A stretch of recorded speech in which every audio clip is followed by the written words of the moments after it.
এক দেশে অদ্ভুত এক নিয়ম ছিল।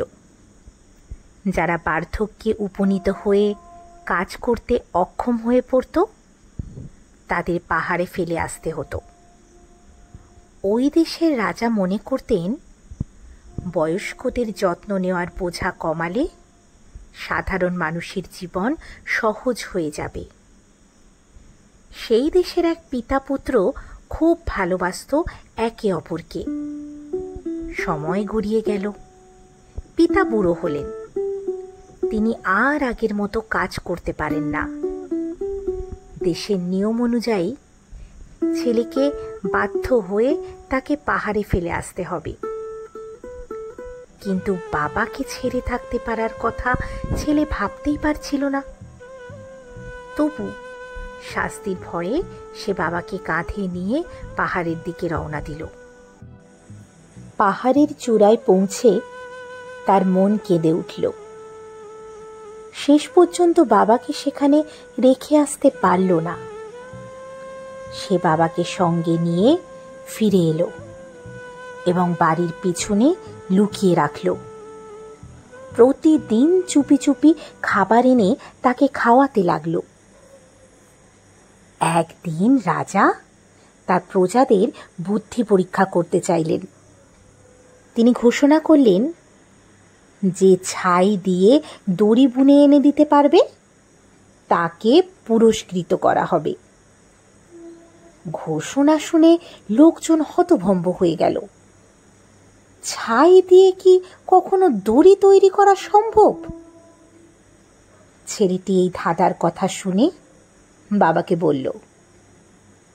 বাবা বললেন, একটা দড়ি নিয়ে বড় পাত্রে পেঁচিয়ে রাখো, তারপর সেটা জ্বালিয়ে দাও।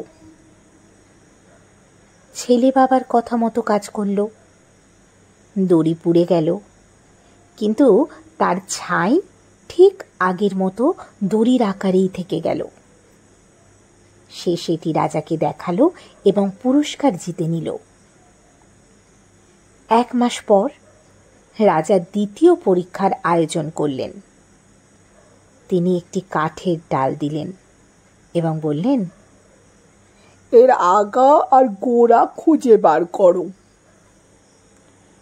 ডালের 2 প্রান্ত থেকে একই রকম ছিল, তাই কেউই এর উত্তর খুঁজে পেল না। ছেলে কাঠের ডালটি বাড়িতে এনে বাবাকে দেখালো।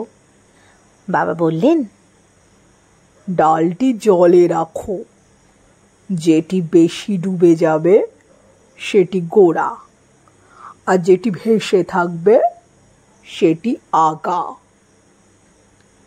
ছেলে বাবার উপদেশ মতো কাজ করল এবং রাজাকে দেখিয়ে আবারও পুরস্কার জিতল। এরপর রাজা আরো কঠিন এক ধাঁধা দিলেন। তিনি বললেন, একটি ঢোল তৈরি করো, যা কোনো আঘাত ছাড়াই শব্দ করবে। একটি ঢোল তৈরি করো, যা কোনো আঘাত ছাড়াই শব্দ করবে। এবার সবার মাথা ঘুরে গেল। কেউই এমন ঢোল বানানোর উপায় খুঁজে পেল না। ছেলে আবার বাবার শরণাপন্ন হল।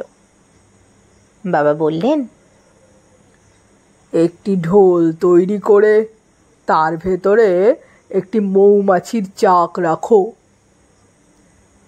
ছেলে বাবার নির্দেশ মতো ঢোল বানিয়ে রাজাকে দিল।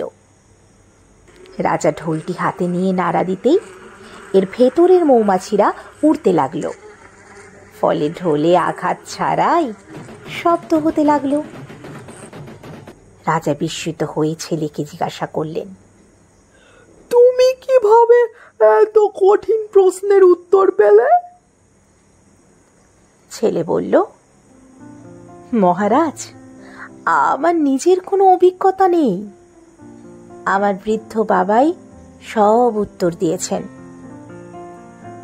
ছেলের কথা শুনে রাজা খুবই নরম হয়ে গেলেন। তিনি উপলব্ধি করলেন, জীবনের কঠিন সমস্যার সমাধান বের করতে অভিজ্ঞতা সবচেয়ে মূল্যবান।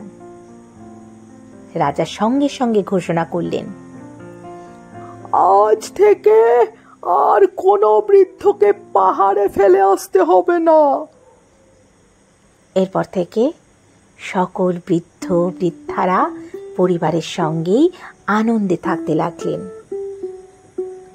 এর থেকে আমরা বুঝতে পারলাম অভিজ্ঞতা কিন্তু অমূল্য সম্পদ। বয়স্করা আমাদের জীবনে আশীর্বাদ। তাদের যত্ন নেওয়া আমাদের দায়িত্বই নয়, বরং এটা আমাদের সৌভাগ্য।